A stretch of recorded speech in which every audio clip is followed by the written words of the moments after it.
The woman simply rolled her eyes at the hospital professor, and the professor immediately called off the surgery. He then ordered his staff to forcibly drag her out of the operating room. Unexpectedly, an enraged Lisa yanked out her foreline, rushed over, and clamped her hands tightly around Jack's neck. Fortunately, her colleagues intervened in time, and Jack narrowly escaped with his life. Jack then slapped his protégé hard across the face and revoked her medical license on the spot. However, in order to continue performing surgeries, Lisa had no choice but to work as a black market doctor. Even though the operating room was a makeshift space setup in a plastic tent, Lisa remained completely unfazed. Thanks to her near-perfect familiarity with brain anatomy, she completed the surgery in no time. It wasn't until the crime boss fully regained consciousness that the transaction was finally considered a success. Meanwhile, the nurse who had been kidnapped also received hush money from the gang, but she felt unsatisfied. As a nurse at a legitimate hospital, she recognized the woman performing the surgery at a glance. It was none other than Lisa, the one whose license had been revoked after causing a huge scandal all those years ago. How could an unlicensed practitioner be raking in a fortune, while she herself was only worthy of these crumbs? Shortly afterward, the nurse secretly injected a sedative into the gang boss's bag. When Lisa came to check on the gang boss's condition, the nurse demanded that Lisa pay her 3 million won every month, threatening to report Lisa to the police for practicing medicine without a license otherwise. At first, Lisa thought she could use an assistant and agreed. However, for Lisa, the most thorough way to silence someone was to make them shut up forever. The next day, the crime boss's condition stabilized. The gang members began a thorough cleanup of the temple, ensuring no potential threats remained. As everyone left one by one, Lisa began her own cleanup operation. That evening, she first found an excuse to send her assistant, Carl, away, then deliberately placed a bottle of drugged mineral water in her bag and coaxed the thirsty nurse into drinking it. When the nurse woke up again, the backpack containing 5 million in cash had vanished without a trace. Panicked, she searched everywhere. Eventually, she found the backpack in the operating tent lined with plastic sheeting. Seeing the cash inside, she excitedly began counting the bills one by one. Just as she was lost in the joy of counting the money, by the time her assistant Carl realized something was wrong and rushed back, it was all over. Lisa had already stuffed the 5 million in cash into the temple's donation box. The next day, Lisa put on her white coat and gently tended to her elderly neighbor's wounds, as if nothing had happened the night before. When the old lady asked her what she'd been up to these past few days, Lisa didn't hesitate to say she'd been blackmailed for 5 million, and that in the end, she couldn't control herself and strangled the person to death. That day, Carl urged Lisa to stop killing people. They were already practicing medicine illegally. If they got caught, they'd be in big trouble. But Lisa had her own principles. For every person she saved, one had to die. However, the police soon seized a video of an illegal brain surgery. Due to the extreme difficulty of the procedure, the police concluded that only Jack, a leading authority in the medical field, could have performed it. So they asked him to analyze who might have done it, especially given that it was performed in such makeshift conditions. Jack didn't comment. He simply asked the police to send him the video. Jack knew exactly who had performed the surgery, but what he wanted to know more than anything was whether the operation had been successful. So he tracked down Lisa and pulled out the video the police had sent. Lisa immediately admitted that she was the one who performed it, and that the surgery was flawless. Jack then revealed the purpose of his visit. He had been diagnosed with a brainstem glioma, and its location was extremely challenging. Currently, the only people in the world capable of performing this surgery with 0 errors, aside from himself, were Lisa and no one else. Upon hearing this, Lisa was taken aback at first, then burst out laughing. Her laughter was filled with the thrill of revenge and endless despair. Jack then announced that he had already scheduled the surgery and threatened that if she didn't obey him, he would report her actions to the police. Upon hearing this, Lisa instantly broke down, declaring that she would rather have her hands cut off than perform the surgery for him. Just as Jack stepped out of Lisa's home, his condition suddenly took a turn for the worse. Intense pain made his whole body tremble. The bottle of painkillers he was holding fell to the ground. Just as he bent down to pick it up, Lisa rushed out and kicked the bottle away. Then, with one kick after another, she stomped it to pieces. At that moment, Lisa felt not a shred of pity, only a heart full of rage. She wanted to vent her anger in this way for the life Jack had ruined. The pervert was surprised to discover that a pretty girl came to his family's restaurant for dinner every day at the same time, and would even look at him with affection. This led him to mistakenly believe she had feelings for him. So the man took the initiative to approach Lisa and asked her out for a drink. However, Lisa flat out rejected him because the electronic ankle monitor on his leg hadn't been removed yet. Killing him rashly would have landed him in serious trouble. Until one day, while Lisa was eating at the restaurant, she noticed the ankle monitor was gone. She knew her chance to kill him had finally arrived, so she invited him over to her place. The man was overjoyed the moment he heard this and accepted without a second thought, unaware that he was walking step by step toward his death. Immediately afterward, Lisa crushed several white pills into a fine powder, then sprinkled the powder into a drink, stirring it thoroughly with a spoon. The next day, as the man was riding his beat-up bicycle down the street. Lisa drove up and deliberately staged a perfect chance encounter. Seeing the charming goddess right before him, the man was so excited he forgot all about his bicycle. Once inside the car, without a moment's hesitation, and immediately drank the beverage Lisa handed him. Despite feeling dizzy and lightheaded, he forced himself to drag the large roll of plastic wrap Lisa had bought into the house with great effort. Little did he know that this was the shroud prepared for him. Afterward, Lisa thoughtfully helped the man take off his jacket and brought a towel to wipe the sweat from his forehead. The man, looking completely entranced, inhaled the scent from the towel, but in doing so, he inhaled all the sedative soaked into the towel directly into his lungs. By the time he opened his eyes again, his mouth had been tightly gagged, and his hands and feet were securely bound with duct tape. Just as he was struggling desperately, Lisa slowly walked up to him and, without the slightest hesitation, ended his life. Afterward, Lisa called her assistant, Carl, and told him to come over to clean up the scene while she drove deep into the mountains to dispose of the body. After Carl arrived at the scene, he threw all of the man's belongings into a metal drum to burn them and sprayed the ground with specialized chemicals to clean up the bloodstains. However, the blazing flames in the dead of night were simply too bright and caught the attention of a police patrol. Just as the police were knocking on Lisa's door, Lisa, deep in the mountains, also encountered an unexpected problem. Just as she was about to dig a hole to bury the body, she noticed someone approaching her with a flashlight. Lisa immediately turned off her headlights, gripped her shovel tightly, and hid behind her car, prepared to take care of the intruder as well. Seeing that the person had already spotted the body on the ground, Lisa steeled herself, raised her shovel, and charged out. Only after the light moved away did she see clearly that the person was Jack, the mentor who had personally ruined her life. She paid no attention to Jack and instead continued burying the body on her own. Unexpectedly, Jack not only didn't call the police, but, acting like a seasoned accomplice, advised Lisa to dig the hole a little deeper. Lisa knew Jack was helping her this way only because he wanted her to perform brain surgery on him. But in the end, Lisa still refused. The next day, after the police learned the man hadn't returned home all night, they came to the restaurant to inquire about the situation. At that moment, Lisa happened to be having lunch with Carl nearby. However, neither of them showed the slightest sign of panic. The police then walked briskly toward Lisa and reminded her to be extra careful lately because the man's electronic ankle monitor had been removed, and they were unable to track his location. After saying this, they turned and left the restaurant. A few days later, Lisa's pharmacy was shut down by the Drug Administration due to issues with prescription drugs. Lisa knew immediately who was behind it. She immediately called Jack. At that moment, Jack was on his way to the most prestigious annual award ceremony in the medical community. He told Lisa that if she wanted to resolve the issue, she should come to him. As a leading authority in neuroscience who had won the top award 9 years in a row, Jack was the undisputed center of attention at the entire ceremony. Meanwhile, Lisa, watching all this from a corner of the crowd,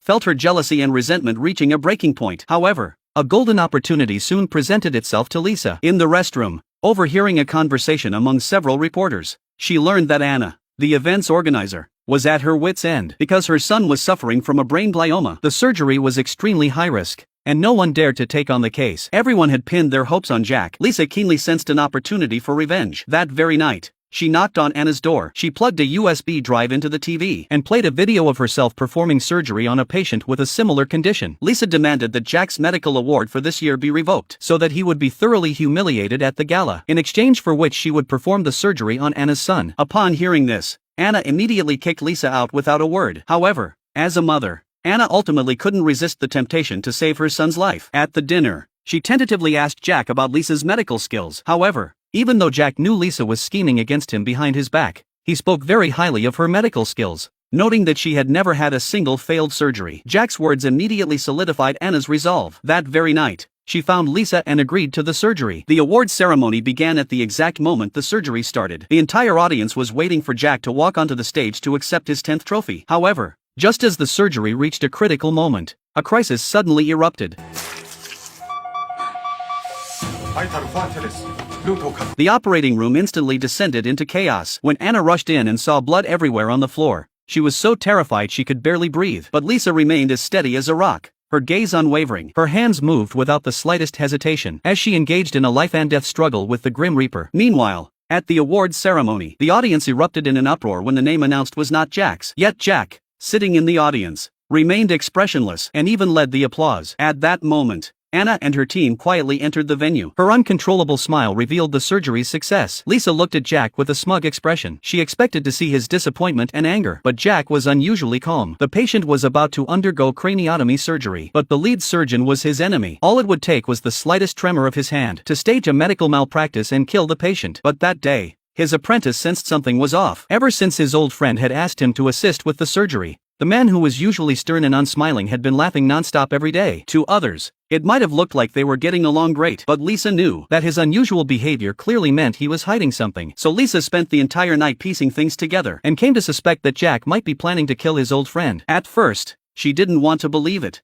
until the day of the surgery, when Jack replaced his assistant with his senior classmate without telling Lisa. This further confirmed her suspicions, so she deliberately stopped the senior classmate and walked into the operating room in his place. Jack froze for a moment when he saw this. Lisa didn't want the professor to be disgraced in the medical community, so while assisting, she deliberately held the scalpel upside down and cut him. Jack realized Lisa had done it on purpose, but he can only grit his teeth and walk out of the operating room. In Lisa's eyes, her mentor was perfect. She wouldn't allow any blemish on Jack's reputation. After the surgery, she eagerly approached the professor to take credit for the success, but Jack didn't say a word. He just shot her a withering glare. Lisa naively thought she had saved her mentor from embarrassment. Little did she know that it was at that very moment a rift formed between them. That's why he went to great lengths to get rid of Lisa. But, unexpectedly, on this very day, David, the man Lisa had once deliberately thwarted Jack's plan to kill, mysteriously vanished after the surgery. His son, Mark, had no choice but to go to great lengths to ask Lisa for help. He told Lisa that his father had only called him once before leaving. 지금부터 아빠 하는 말 잘 들어. 말씀하세요. 아빠가 이제 좀 홀가분해지고 싶어. 혼자서 자유롭게. 그러니까 아빠 신경 쓰지 말고.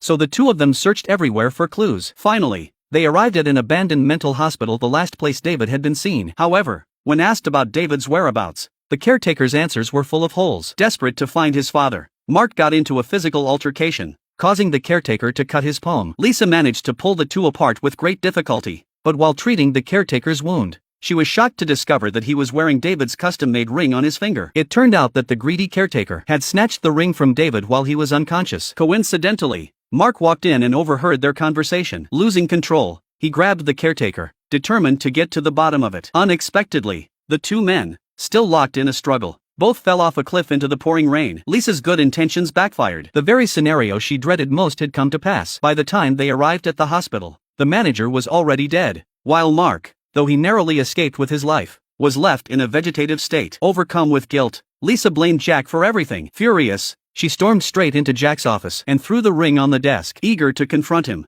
demanding to know if he had really killed someone. Even at that moment, Lisa still wanted to preserve the perfect image she had of Jack in her mind. What Lisa didn't know was that Jack had actually been enduring physical pain these past few days, while also covering up the mess she had made. Because a few days earlier, the police had discovered a woman's body in the suburbs, and that woman was none other than the nurse Lisa had killed. He knew all of this was Lisa's handiwork, but a police officer suddenly discovered several dog hairs on the body. Upon learning that the victim had Rottweiler hair on her, he deliberately turned on the seat light on his way home, then slammed on the gas pedal to speed, intentionally getting caught on a speed camera. Once home, he told the nanny she could leave after she finished cooking the congee. All of this was to prepare his alibi. He then went alone to a cabin in the woods, where, to his surprise, a Rolls-Royce he'd never seen before was parked. Driving the Rolls-Royce, he lured out the talkative police officer from earlier that day and sent him to meet his maker with ease. As the Rolls-Royce faded from view, the car's origins finally came to light. It turned out that when David had just finished his surgery, Jack had lured him out to the suburbs. He used the same method as when he killed the young police officer. He coated the car door handle with a sedative. As soon as someone touched it, their instinct would be to sniff it. The next second, with a glazed look in his eyes,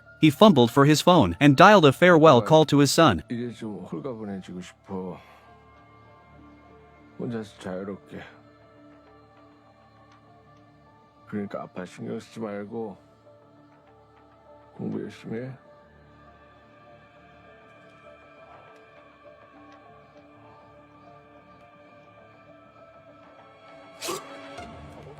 David, dazed and confused, tried to get out of the car and run away, while Jack followed unhurriedly behind him. But at the edge of the cliff, there was no escape. The entire process was clean and efficient, not a single drop of blood on his hands. Moreover, wild dogs roamed the area, so he didn't even need tools to dispose of the body. However, though he thought his crime was flawless, The young officer's disappearance still caught the captain's attention. He investigated the young officer's last call log and discovered that the person on the other end was none other than Jack. He immediately called to question him. Faced with the chief's interrogation, Jack remained calm and composed, stating that the young officer had indeed asked to meet, but that he'd felt unwell at the last minute and hadn't shown up. Meanwhile, a colleague called to retrieve nearby surveillance footage and questioned Jack's butler, confirming that Jack hadn't left the house at all last night. And just like that, Jack managed to wriggle out of it perfectly. But to completely clear Lisa of suspicion, Jack actually set Lisa's doghouse on fire. All 3 Rottweilers perished in the blaze. They were Lisa's only comfort in this world. They were like family to her. Unaware of the truth, Lisa was absolutely furious. She was convinced this was Jack's doing, so she called Jack and arranged to meet him. When she saw Jack's car pulled over to the side of the road, she slammed on the gas pedal and rammed her pickup truck into it. At that moment, the only thought in Lisa's mind was to kill him. But to her surprise,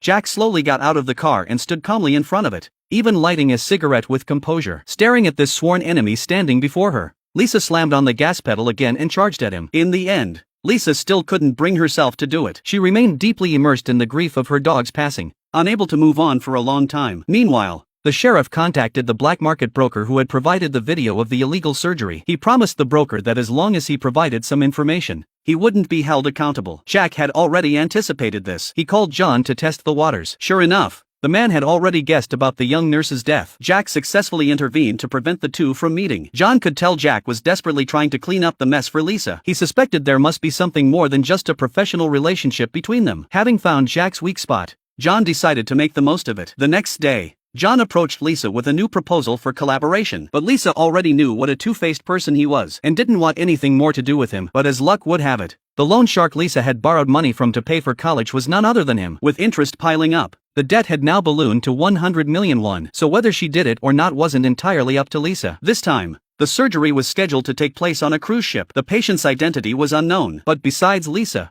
another surgical specialist was on hand. She never imagined that the doctor she'd be working with was none other than Jack, the teacher she hated with a passion. This old man had originally planned to invite the world's best neurosurgeon onto his luxury cruise ship to perform an extremely difficult brain surgery. But when he saw that the assistant was a young girl, he immediately got a little upset. Seeing that the big shot didn't think much of her, Lisa immediately shot back. "You look like you're almost 100 years old. Even the surgery won't extend your life by more than a few days." Faced with the young woman's provocation, he decided to drop the act and took off his wig, asking Lisa to explain the surgical procedure. Jack tried to step in to smooth things over, but the old man immediately stopped him. However, for Lisa, this was a piece of cake. With just a few simple sentences, she seamlessly outlined the entire surgical procedure. The old man was thoroughly convinced. But how could such an extremely difficult surgery be performed on a cruise ship? In fact, this was no ordinary cruise ship. It was equipped with state-of-the-art surgical equipment, and the owner of it all was this old man, the cult leader, with 200,000 followers nationwide. He lived a lavish life fit for an emperor, but precisely because he was revered as a god, he couldn't let his followers discover that he was sick. So he had no choice but to flee to international waters for a black market surgery. When Lisa arrived at the designated location, she discovered that not only was she not the lead surgeon, but she was actually assigned to assist Jack. Enraged, she tried to call off the collaboration, but it was already too late, because if the surgery failed, no one would be allowed to disembark. As the ship sailed farther and farther away, Lisa threw the dog's collar into the ocean as a farewell. But just as she was lost in her grief, Jack approached her at the worst possible moment. Lisa couldn't understand why, with his reputation and wealth, he would agree to perform an illegal surgery. But Jack sneered, asking if a few dogs were really worth all the trouble. He also mentioned that the police had long been keeping an eye on her and offered to clean up the mess for her, and the police would have arrested her long ago. Jack's dismissive and cold-blooded attitude completely enraged Lisa, and she actually grabbed an umbrella and hurled it at him. Fortunately, his assistant arrived just in time to stop her. For Jack, who already suffered from a brain tumor, this blow was undoubtedly the last straw. His hands began to shake more and more violently, but to ensure the surgery went smoothly, he injected the last vial of the banned drug into his body. Throughout the rest of the surgery, Lisa kept a close watch on him, but Jack's hands still trembled uncontrollably once. Fortunately, it didn't lead to a major disaster. So Lisa volunteered to switch places with him,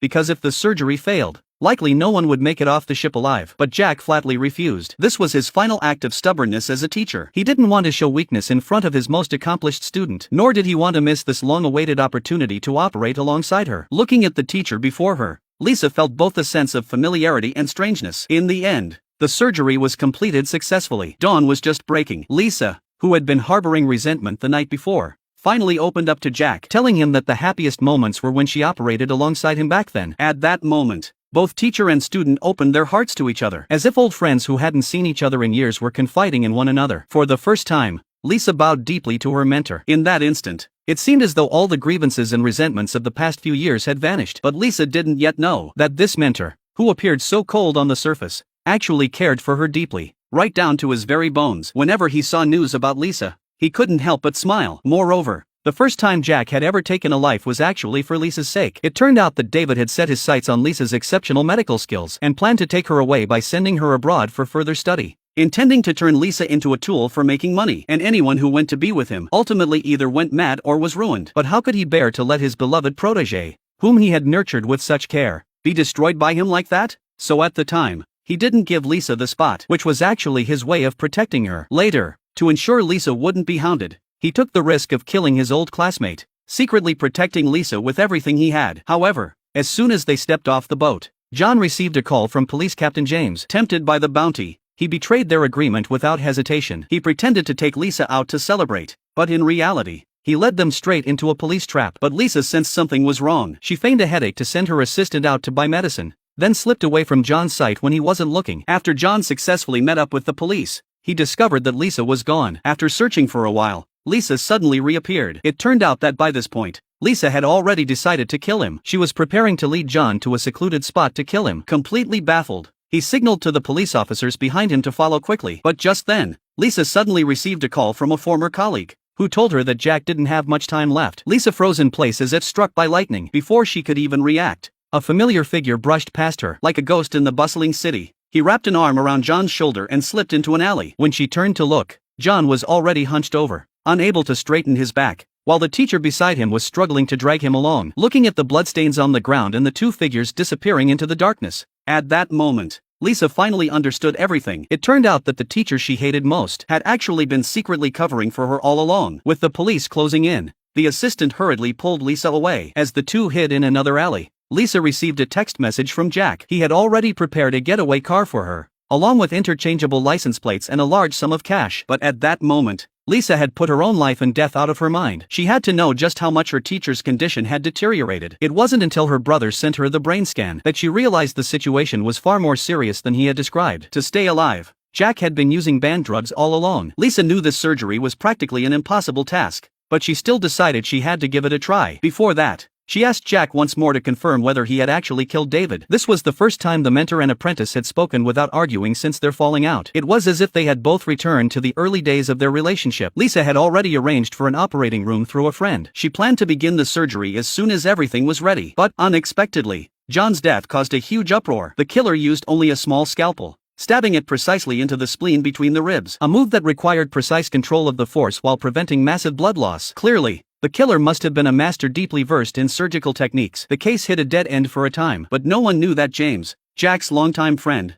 had clearly recognized him the moment the crime occurred. He simply hadn't spoken up about it. Instead, he arranged to meet Jack alone. After downing a glass of wine in silence, he cut straight to the chase, stating that he had seen Jack commit the murder. But upon hearing this, Jack couldn't help but laugh. Far from denying it, he instead exposed James's own illegal activities. It turned out that before killing the young police officer, Jack had already taken precautions and used a sedative to extract information about James's shady dealings. Now, each held the other's Achilles heel. Who would ultimately come out on top? He had intended to drug the officer to ease his suffering before killing him, but to his surprise, the officer revealed the police chief's shameful secret. It turned out that the police chief had been secretly tampering with evidence all along, and in return, accepting bribes from suspects. If these deeds were made public, Chief James's career might be over for good. To turn the situation around, he watched the surveillance footage over and over again. Finally, he noticed that familiar figure. He suddenly remembered seeing this girl at the crime scene. She was Lisa, one of Jack's former students. Soon,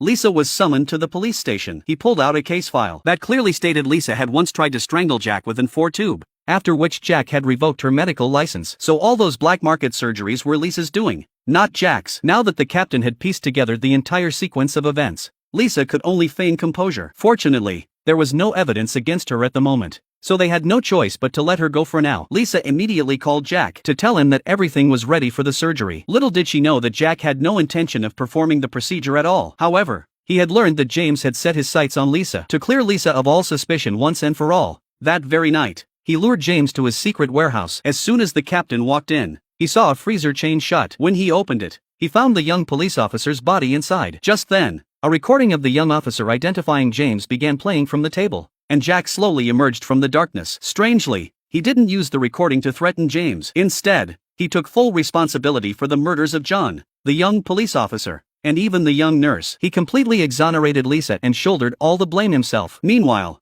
Lisa waited in the operating room all night long. At dawn, Jack's friend arrived to inform her that Jack insisted on postponing the surgery for a month. But wouldn't that be exactly when he was supposed to die? Lisa thought Jack had gone mad, but she didn't realize that this was exactly what he wanted. He intended to let his condition worsen before the surgery, so he could fulfill his final wish, to die on the operating table. Jack wanted to use his own life to teach Lisa one last lesson. He knew Lisa all too well. Like a surgical machine with a perfect track record, she could only find pleasure on the edge of a scalpel, yet was utterly indifferent to life. A doctor who knows only success and not failure will never be whole. He wanted Lisa to lose herself with her own hands, to experience heart-wrenching pain, to learn to revere life, and thereby understand the weight of being a doctor. Meanwhile, Lisa was frantically searching for him all over the world, completely unable to comprehend Jack's well-intentioned plan. Jack had cut off all contact and had long since gone into hiding in a secret location. The young police officer's body was soon discovered, and the owner of the house turned out to be Jack. Fingerprints on the wine glass and DNA from a cigarette butt on the table provided irrefutable evidence confirming Jack's identity as the killer. It was all part of his agreement with James. He confessed to all the crimes and promised not to expose James, but only on the condition that his arrest be delayed for a month. The police issued a warrant for his arrest. Once a highly respected top surgeon,